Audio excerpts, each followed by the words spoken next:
hice este diplomado sobre legislación educativa y le comentaba yo al maestro Adán si había posibilidades, digamos, de mostrar el trabajo para conocer, ya que nosotros, bueno, nos desempeñamos como maestros, ustedes también van a ser en un futuro, ¿verdad?, docentes de servicio. Entonces ese era el objetivo de presentar este trabajo. Bueno, es un ensayo sobre lo que es legislación educativa. Yo este curso lo estoy tomando en la universidad y bueno, ahí tenemos los datos del curso. Les voy a presentar una breve introducción y vamos a abordar, bueno, 4 puntos principales, que es el marco legislativo a nivel mundial, ya en América Latina, para aterrizarlo en un marco legislativo en México. Luego vamos a ver la aplicación del marco legislativo ya en la práctica con los directivos y en la práctica docente, en especial aquí en el Conservatorio de Música, para llegar a hacer unas conclusiones y reflexiones acerca de la aplicación de esta legislación. Bueno, aquí ya tenemos el marco legislativo, pues nos va a dar un panorama general y luego va a haber un apartado relativo a la aplicación de la normatividad. Llegamos a las conclusiones. Entonces vamos a tener, bueno, como introducción, nosotros sabemos que la educación es un derecho, ¿no? Pero se habla en el ámbito de la sociedad, ¿verdad? Tenemos o escuchamos hablar de la educación de calidad, las diferentes reformas. Entonces nosotros vamos a aterrizar ya la educación como un derecho que está consagrado ya en nuestra Constitución mexicana.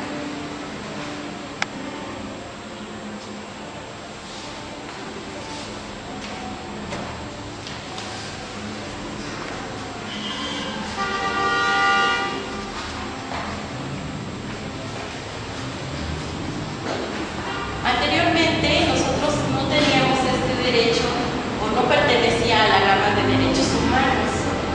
En la actualidad ya se considera el derecho a la educación como un derecho humano. Entonces bueno, se va a dar en un contexto de reformas desde los años 60, 90 hasta en la actualidad, bueno, a partir del cambio de siglo, ¿no?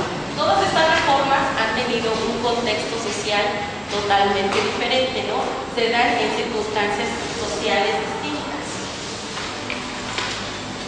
Bueno, aquí ya entramos directamente en lo que es el marco legislativo a nivel mundial y americano.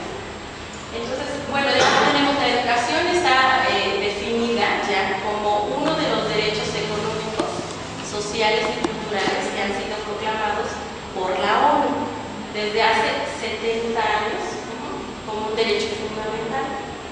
Ahora, este derecho va a ser o va a depender directamente de las acciones del gobierno, es decir, qué tantas disponibilidad o recursos aporta el gobierno para que se lleve a cabo la realización de este derecho. Al ser considerado como derecho humano, entonces va a tener un respaldo ya dentro de la Carta de las Naciones Unidas. Las cartas están, digamos que están conformadas de estas, ¿no? Tenemos la Carta Universal de los Derechos Humanos y también las constituciones de los países, de los diferentes gobiernos, tienen un apartado de los derechos humanos. Entonces, bueno, ya en el caso concretamente de México, ahí ya también lo tenemos consagrado dentro de nuestra Constitución. La Carta Universal va a tener tiene dos pactos. El primero, que es el PIDES, es el Pacto Internacional de Derechos Económicos, Sociales y Culturales, y que se va a regir por un convenio. Y por el otro lado tenemos el Pacto Internacional de los Derechos Civiles y Políticos. El primero, que es el PIDES, emite recomendaciones a los gobiernos acerca, ¿no? y tiene ciertas recomendaciones para el Estado. En el caso de la educación, les dice que la debe de respetar, de hacer cumplir y hacer llegar a la población. Sus recomendaciones son de carácter un poco obligatorio. Las observaciones que el DES, ¿sí? O el Pacto de Derechos Económicos, Sociales y Culturales en general puede establecer hacia los estados. En su artículo 13 considera las 4 A's de la educación. La primera es, en inglés, es available, se escribe con A, y entonces se traduce en español como disponible, disponibilidad, es decir, que la educación debe de estar disponible a la sociedad, ¿sí? Después la segunda A debe ser accesible a todos los niveles educativos, no nada más a nivel elemental. Ya ven que en nuestro país nada más se considera obligatoria hasta la educación hasta nivel secundaria, ¿no? Entonces las recomendaciones que hacen es que sea accesible a todos los niveles, incluso a nivel universitario, que sea aceptable, es decir, que tenga los parámetros mínimos de calidad para que ésta pueda darse en el mejor contexto posible y sea adaptable, adaptable a las circunstancias o al ambiente social, y se tiene como, digamos que como primordial a los alumnos, ¿no? Que ese sea el centro de atención y que se adapte a las circunstancias de ellos. Son las observaciones. Bueno, aquí en el contexto de la legislación en América Latina, bueno, tenemos que las reformas, ¿verdad? En los años 60 se centraron nada más en lo que era el mejoramiento a la calidad educativa. Ese era el centro fundamental de las reformas. En los 90 ya cambia el panorama social, porque ya había más estabilidad económica. Y entonces las reformas van a cambiar, ¿no? Estas se enfocan más a las medidas, bueno, ahí como está explicado ahí, en los 90 las medidas inspiradas fundamentalmente en las recomendaciones del Consenso de Washington y también en las recomendaciones que da el Fondo Monetario Internacional.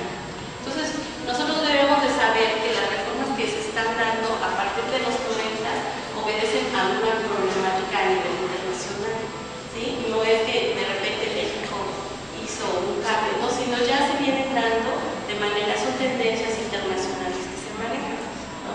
A partir, bueno, ahí tenemos a partir de los 90 ya se dan todas esas tendencias, y en el 2000 ya se abarca la problemática de que ya hay demasiada matrícula en las escuelas. Entonces ya viene a cambiar un poco el panorama que se da en cuanto a las reformas. Los países que ya han tenido estas reformas de la Ley General de Educación es Perú, Nicaragua, Uruguay, Salvador, Guatemala, ¿no? Nada más que se han dado en diferentes contextos sociales. Por ejemplo, bueno, yo hice un esquema: Perú, Nicaragua, Uruguay. En esos países se dio la reforma a la Ley General de Educación, pero se recopilaron las opiniones de la sociedad, las demandas de los ciudadanos, se hicieron consultas, debates, foros, incluso se invitaron a los representantes de los sindicatos de los maestros en esos países. En el caso de Uruguay es el caso más parecido a lo que se dio en México, porque en México y en Uruguay sí se establece un instituto de evaluación, cosa que en los otros países no se dio. Bueno, en El Salvador se dio anterior a las reformas, o dada toda la problemática, se dio un golpe de Estado. Este golpe trajo como consecuencia que se llegara a la firma de un tratado de paz, y el resultado fue la Ley General de Educación. En Guatemala se dio una guerra civil. Entonces, bueno, viendo todos estos casos a nivel de América Latina, no es de extrañarnos el caso que se vive en nuestro país, ¿verdad?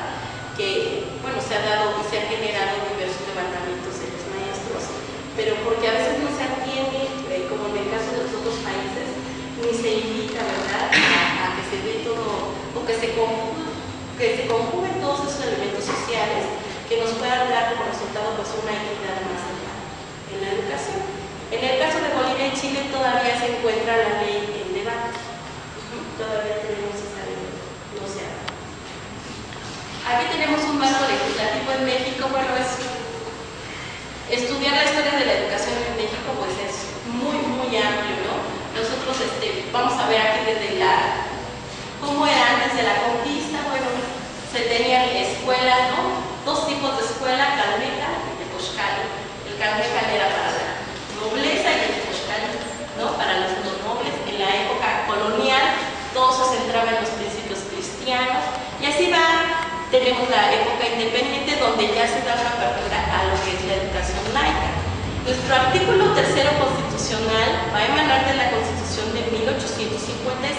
Si ustedes ven ahí, hasta ahí aparece, ¿no? Se establece ya como enseñanza libre, no con todas las características que hoy conocemos, porque la obligatoriedad, ¿sí?, aparece un poquito después junto con la educación primaria.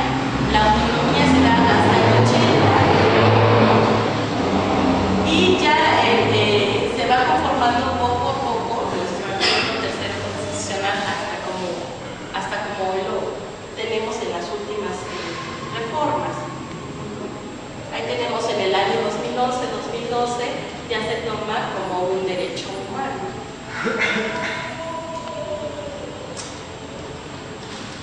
Bueno,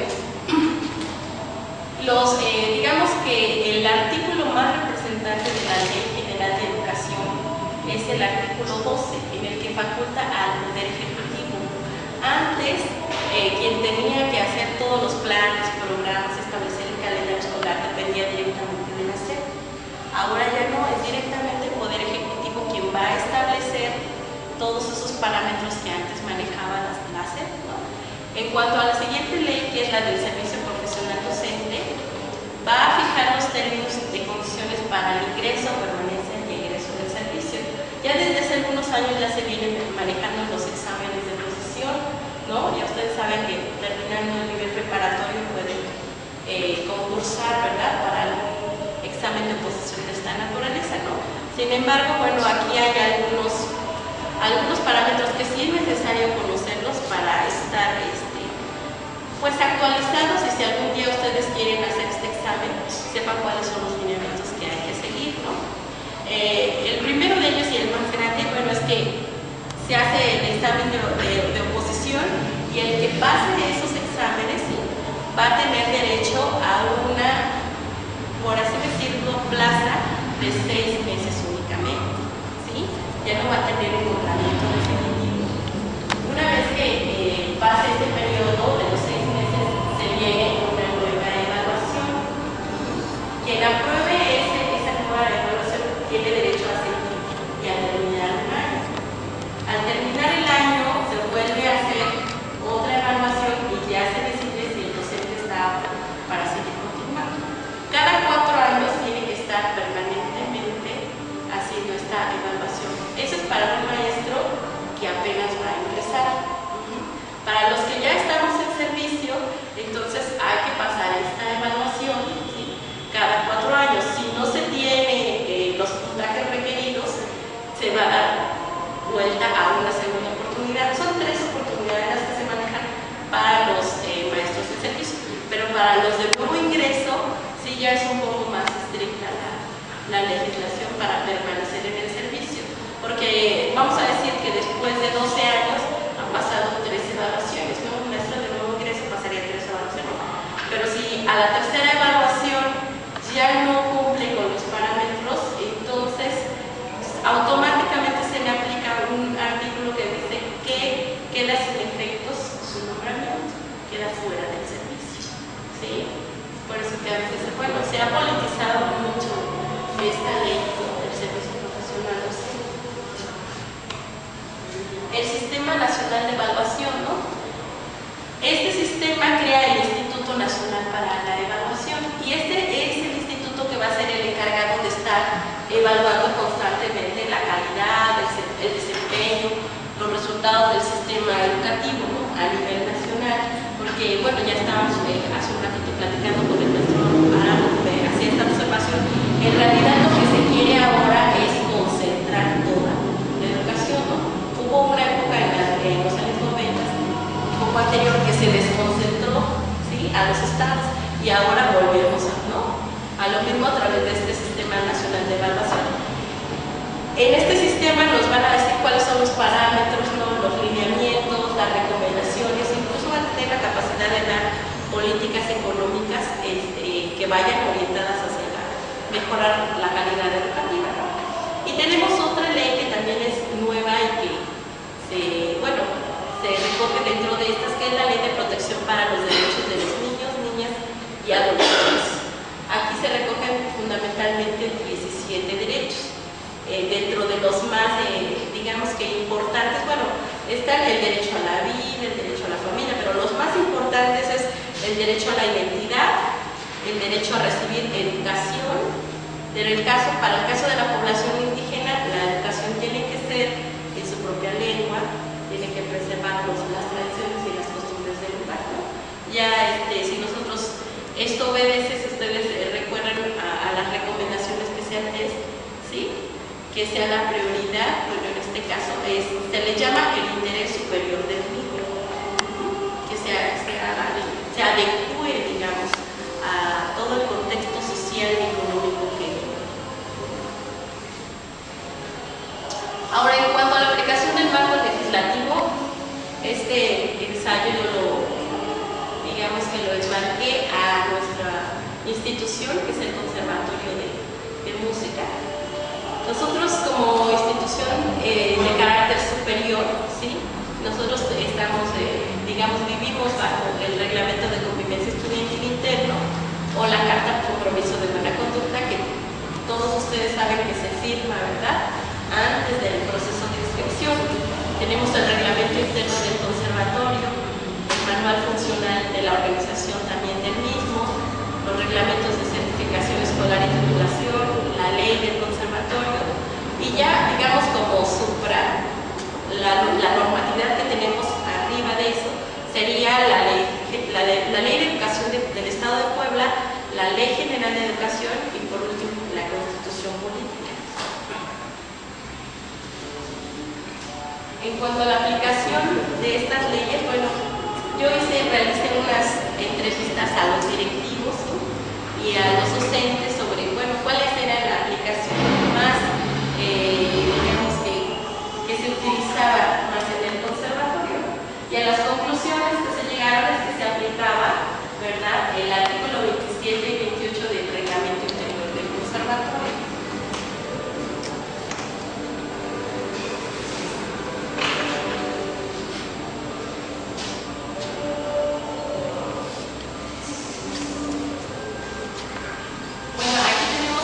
Es el artículo 27, que son, bueno, los requisitos o las condiciones que se debe cumplir para conservar la condición de alumno.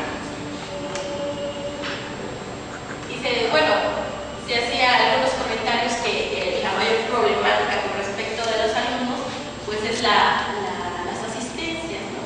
Entonces este artículo nos establece el porcentaje mínimo, son 30% de inasistencias, ¿verdad?, injustificadas por semestres. Aquí, aquí serían los requisitos académicos: cumplir con el plan de estudios de acuerdo al nivel correspondiente y respetar y cumplir con el reglamento de convivencia estudiantil interno, que hoy es la carta de compromiso de buena conducta. Esta es la participación. Ahora, lo que desencadena o cómo es que se aplica este reglamento, generalmente se toma, digamos, la norma, que sería el artículo 27, y la conducta que desarrolle el alumno. Por ejemplo, que haya caído en un porcentaje de 60% de inasistencia, ¿no? La consecuencia nos la da el artículo 28, ¿verdad?, que sería, pues, aquí está, la baja del alumno. Ahora, no todas las conductas ameritan baja, pero sino hay algunas, por ejemplo, las infracciones al reglamento de la comunidad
conclusiones y reflexiones, ¿no?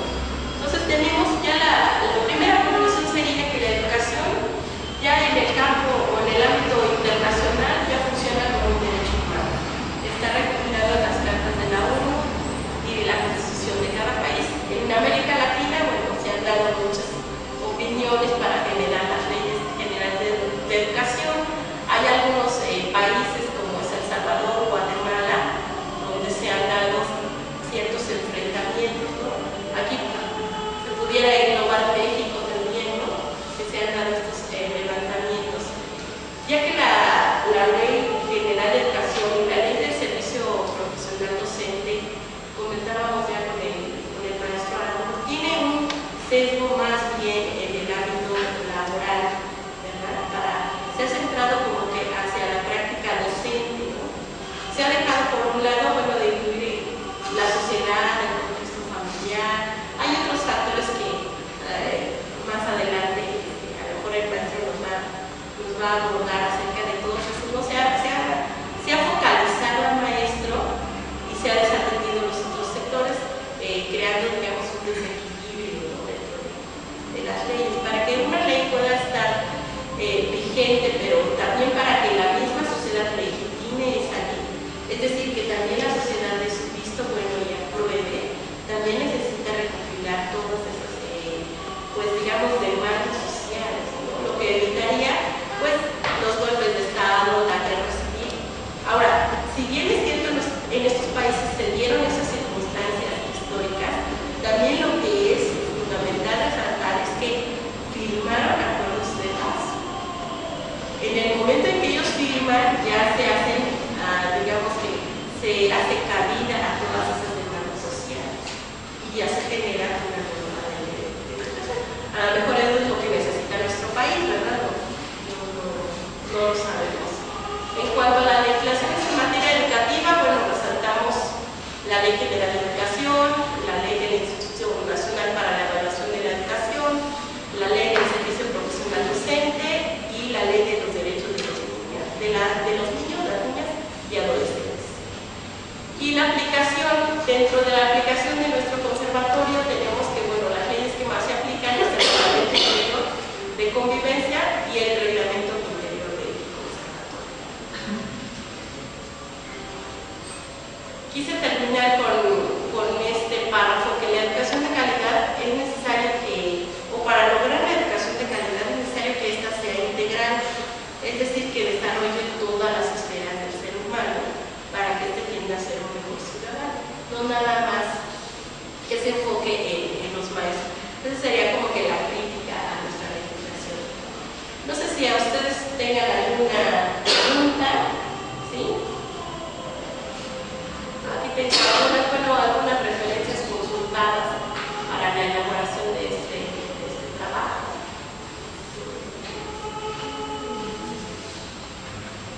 No sé qué les parezca, si estaban al tanto pues de estas reformas, qué les parezca, cómo impactan a nuestra institución. Hace ratito mencionó que cuando estaba con lo de la ley de servicio profesional, comentó que básicamente es algo que se les debe incluir incluso desde el preparatorio. Pero ya los certificados de preparatorio anterior que antes venían con una autorización, por decirlo así, técnica para poder impartir clases. El certificado que no dice nada de eso, es como un certificado de pedagogo. Entonces, yo creo que esa cuestión de a nivel técnico se me hace que este año ya no aplicó. No, pero tienen el mismo carácter, o sea, la SEP les da ese valor y uno se puede presentar con esos documentos y ya entra para hacer el examen de oposición. Sí, porque incluso dentro de la convocatoria que saca la SEP, enlista cuáles son las escuelas que pueden acceder al examen de oposición y aparece el conservatorio ahí con el requisito dice preparatoria, nivel preparatorio. Ese es desde la convocatoria, así se dice. ¿Sí? de por sí me parece, maestro, que nuestros certificados anteriores no tienen nivel técnico, dice nivel preparatorio. Debe ser certificado para simple. Sí, simple, no dice que sirve para, pero la subsidiaria esa validez. No sé si existe alguna otra pregunta. A nosotros como institución superior, lo que o qué serían en qué manera nos impacta esta ley, es que si bien la ley nos da autonomía a las instituciones de carácter superior, pero también establece que se pueden establecer convenio con el Instituto de Evaluación para estar haciendo las evaluaciones a nivel superior. ¿Sí? O sea, sí establece. Y ya, bueno, comentábamos con el maestro Arango que a lo mejor, ¿verdad?, dentro de unos años se da la reforma a nivel superior. Ahorita digamos que se comenzó con el nivel de básica, ¿no?, de preescolar, de básica y de secundaria, pero a lo mejor en unos años se proyecta esa reforma a nivel superior. No sé si el maestro nos pudiera ampliar, bueno, los comentarios acerca de... Sí, las leyes están ahorita cubriendo hasta donde la modificación del artículo 3º, que el bachillerato se hizo obligatorio. La educación superior no está como obligatorio, es una obligación del Estado ofrecer educación superior. Dentro, como dijeron ahorita, dentro de las cartas, que debe de ofrecer el Estado oportunidades. No sé cómo lo ven y platicábamos con la maestra. Realmente las leyes en México se elaboran bajo un contexto fundamentalmente político. Sí, le pagamos el título para lo que platicábamos. ¿Qué está sucediendo ahorita en la educación básica? La educación no se percibe una mejoría en la calidad. La calidad de la educación preescolar, primaria y secundaria hasta este momento, para muchos sectores, en este momento está igual, no ha mejorado. Ya llevamos 2 años con esta ley. El presidente continuamente menciona el éxito de las reformas que han sido una cosa muy favorable para el país, tanto la energética como la de comunicaciones, la educación, la laboral. La educación laboral lo que buscaba era fundamentalmente proteger al empresario, ¿sí?, para poder controlar todas las situaciones de prestaciones. Esa no la conozco a fondo. Pero en el caso de la educación, debemos ver, por ejemplo, cuáles son los elementos que intervienen realmente en el proceso de educación. Indiscutiblemente está el docente. Es uno de los elementos de todo el sistema educativo. La educación es un sistema. Es como, por ejemplo, el cuerpo humano, ¿no? Tenemos el hígado, los riñones, el corazón, los pulmones. Pero ¿qué cosa sucedería si nosotros nada más tomamos atención al hígado? Si nada más cuidamos el hígado y no tomamos en cuenta los pulmones, el corazón, los riñones, en un momento dado pasa a terminar afectándose el hígado, porque tuvimos un descuido en algunos de los otros órganos de nuestro sistema. Si yo descuido mi corazón, voy a empezar a tener problemas en los pulmones, voy a tener problemas en los riñones. Nosotros debemos considerar que dentro de la sociedad, fundamentalmente todo está organizado en base a sistemas, no a órganos separados. Tenemos todas las dependencias públicas del Estado, pero todas deberían interactuar. Nuestro error ha sido que siempre todo lo hemos apartado y no hemos aplicado lo que Edgar Morin menciona como un pensamiento complejo, integral de todo. Y entonces por eso las materias acá, un maestro da matemáticas, otro da español, otro da física, otro da química, otro da biología. Y el de biología no se relaciona con el de matemáticas, aunque hay mucha matemática de medidas de cosas pequeñas, por ejemplo, micras, etc. Y poder entender situaciones que la matemática se aplica en física o en química, pero no hay relación del de física con el de matemáticas. El de matemáticas camina por su lado, tiene su programa, y entonces nosotros estamos aislados. ¿Qué cosa pasa en el sistema educativo? Para poder educar a la población, lógicamente necesitamos docentes. Vamos a poner en medio al alumno. Pero también parte parte del sistema están los padres. Pero dentro de esto tenemos sociedad. Y también, lógicamente, dentro de ese sistema están las autoridades. ¿Quién regula las autoridades? Nadie. Honestamente, Choife, ¿qué cosa es? No sabe de educación. Puede tener asesores, no lo critico exactamente dentro de una cuestión política personal contra él ni nada, pero analicemos. Llega Choife, que antes había sido secretario de Gobernación y había tenido otras funciones, y de pronto llega por situaciones políticas, posiblemente por el control que él podía tener ante el Maester Gordillo y todos sus pleitos, etcétera, etcétera. Entonces, lógicamente, queda como autoridad alguien cercano a la autoridad superior. En el caso de Puebla, al gobernador. En el caso de México, de la presidencia. Y entonces queda como autoridad alguien. ¿Qué ley puede regular quién debe de ser autoridad educativa? No hay ninguna situación que lo norme. Bien, entonces, este es un sistema en que todos esos elementos están integrados, como si fuera un cuerpo humano. ¿Vamos a darle atención nada más a las autoridades? ¿O vamos a darle nada más atención al alumno o a la sociedad, etcétera, alguno de ellos? ¿Qué cosa va a pasar? Se crea un desequilibrio, como en este caso se está percibiendo que sucede con la ley. Aparece la ley de educación,